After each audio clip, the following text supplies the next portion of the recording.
So ఇప్పుడు ఇక్కడ మనం ఏదైతే రోడ్ మ్యాప్ చెప్పామో సార్, చాలా మంది ఐఏఎస్ ఐపీఎస్ గురించి ఏదైతే మనం మాట్లాడామో మీరు చూసిన వాళ్ళు ఎంతోమంది ఉంటారు. సో ఇక్కడ కట్ డౌన్ చేస్తే చాలా నార్త్ స్టేట్స్ నుంచి ఐఏఎస్ ఆఫీసర్స్ ఉన్నారు మన కంట్రీలో. నార్త్ స్టేట్స్ తీసుకుంటే అండ్ ఉత్తరప్రదేశ్ లాంటి పెద్ద పెద్ద లైక్ స్టేట్స్ నుంచి చాలా మంది ఐఏఎస్ ఐపీఎస్ ఆఫీసర్స్ ఎక్కువ ప్రతి ఇయర్ ప్రొడ్యూస్ చేస్తుంది పలానా స్టేట్. తెలంగాణ, ఆంధ్రప్రదేశ్ తీసుకుంటే మన దాంట్లో నుంచి కొంచెం తక్కువ ఉంటారు. ఎందుకై ఉండొచ్చు సార్? అంటే what is the major reason? And ఇంకా మీరు చూసుకున్నట్టయితే, మీరు చూస్తే రీసెంట్గా బాగా బ్లాక్ బస్టర్ అయిన మూవీ 12th ఫెయిల్ మూవీ తీసుకున్నట్టయితే ఒక మోటివేషనల్ మూవీ. దాంట్లో హీరో ఒక చిన్న గ్రామంలో, బీహార్లో ఒక చిన్న గ్రామంలో వాళ్ళ ఫ్యామిలీ మొత్తం చాలా పువర్ ఫ్యామిలీ ఉంటుంది. అక్కడ నుంచి స్టార్ట్ చేస్తే ఒక మంచి జర్నీతో చూపిస్తూ ఒక పోలీస్ ఆఫీసర్ని అడ్మైర్ చేసుకుంటూ ఏదో ఒక సివిల్ ఆస్పెక్ట్ అవ్వాలని చెప్పి అలా అలా సిటీకి వచ్చి ప్రిపేర్ అయ్యి చాలా కష్టాలు పడి లాస్ట్కి ఐపీఎస్ ఆఫీసర్ అవుతాడు దాంట్లో. సో ఇలా అంత జీల్, అంత ఫైర్ అనుకోండి, లేకపోతే ఆ కైండ్ ఆఫ్ ఏమంటారు లోపల ఒక కైండ్ ఆఫ్ కుతూహలం అంటారు కదా సార్, అది మన వాళ్ళకి ఉందంటారా?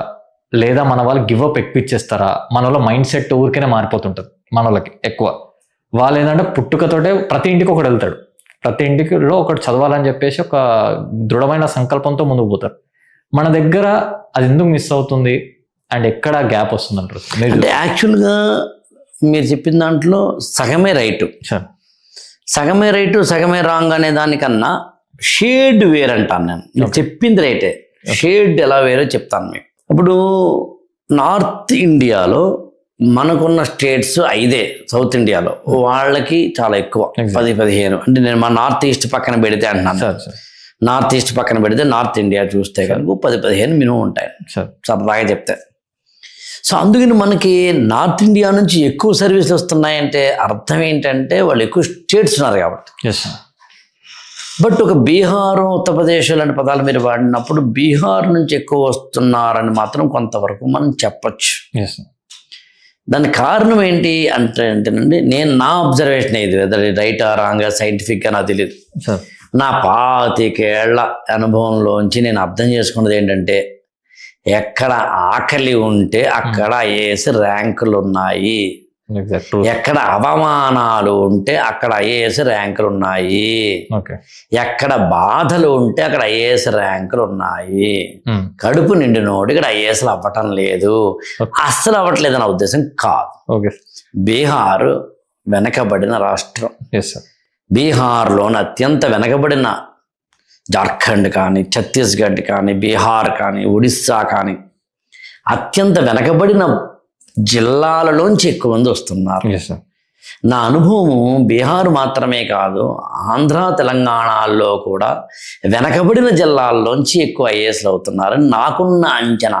అవుతున్నారో లేదో నాకు తెలియదు, కానీ ప్రిపేర్ అవుతున్నవాడు మాత్రం నా గత 25 సంవత్సరాల నా యొక్క టీచింగ్ చరిత్రలో 25,000 మందిని స్టూడెంట్స్ని నేను డైరెక్ట్గా ప్రత్యక్షంగా చూశానని అనుకుంటే, అంటే దాదాపుగా నా అబ్జర్వేషన్ ఏంటంటే, వెనకబడిన జిల్లాల నుంచి వచ్చిన వాళ్ళు, సరే ర్యాంకులు ఎక్కువ అయ్యారో లేదో నాకు తెలియదు, కానీ ప్రిపరేషన్కి మాత్రం ఎక్కువ ఉంది. అనంతపురం అంతే సార్. ఇప్పుడు మీరు నేను 12th ఫెయిల్ మూవీ అన్నాను కదా, ఆ మూవీలో కూడా హీరో వాళ్ళ ఫాదర్ని క్రిటిసైజ్ చేస్తారు ఆ ఊర్లో.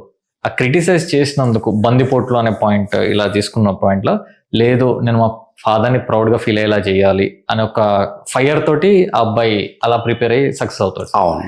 అండ్ క్లైమాక్స్ కూడా ఒక సీన్ ఉంటుంది, హీరో ఇట్లా ఐపీఎస్ అయ్యానని చెప్పి ఫోన్ చేస్తే వాళ్ళ మదర్ ఫోన్ లిఫ్ట్ చేసి మాట్లాడుతుంది. మాట్లాడగా వాళ్ళ ఫాదర్ జస్ట్ అయ్యావా లేదా ఐపీఎస్ అవుతాడు అంటే అయ్యా అంటే పరిగెత్తాడు ఫోన్ ఆపేసి, సర్పంచ్కి చెప్తా వెళ్ళేసి మన కొడుకు ఐపీఎస్ అయ్యాడు ఇప్పుడు అని చెప్పేసి చాలా ఎమోషనల్ జర్నీ చూపించారు.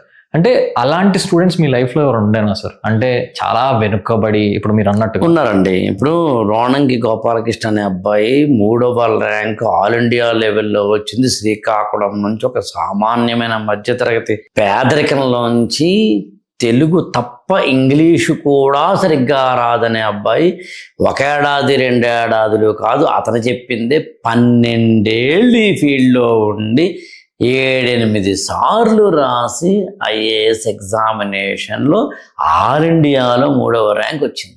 గ్రేట్. మన తెలుగుడే మన తెలుగు అబ్బాయి. Okay. సింహాచలం అనే అబ్బాయి, 2 కళ్ళు లేని అబ్బాయి, తనకు తాను చదువుకోలేని అబ్బాయి, పక్కన ఎవరో ఉంటేనే తప్ప ఎక్కడికి వెళ్ళలేని అబ్బాయి, పుస్తకాలు చదవలేని అబ్బాయి, క్లాస్ రూమ్లో కూర్చోలేని అబ్బాయి, కూర్చున్న కనిపించని అబ్బాయి IAS అయ్యారు. Okay. కొన్ని వందల గాథల చెప్పచ్చు మనం. సో అందుకని ఖచ్చితంగా అందులో సందేహమే లేదు. ఆకలి కేకలు, నీకు అవ్వాలనే బలమైన కోరిక, అవమానాలలోంచి బయటపడాలని, చిత్కారాల్లోంచి సత్కారాల్లోకి వెళ్ళాలి అనుకున్న వాడు ఇక్కడ IAS అవుతాడు. అంతే సార్. ఆ బర్నింగ్ డిజైర్ అని ఉండాలి వాడికి. ఏదో ఒక దెబ్బలు తగిలినోడైతే దాని నుంచి అవుతాడు. బయట సార్. అంటే చెక్కి ఆ రాయి నుంచి శిల్పం అయినట్టు అంతే. ఎగ్జాక్ట్. ఈ will completely frame his life. Exact. IAS for all ఛానల్ని సబ్స్క్రైబ్ చేసుకోండి, లైక్ చేయండి, షేర్ చేయండి.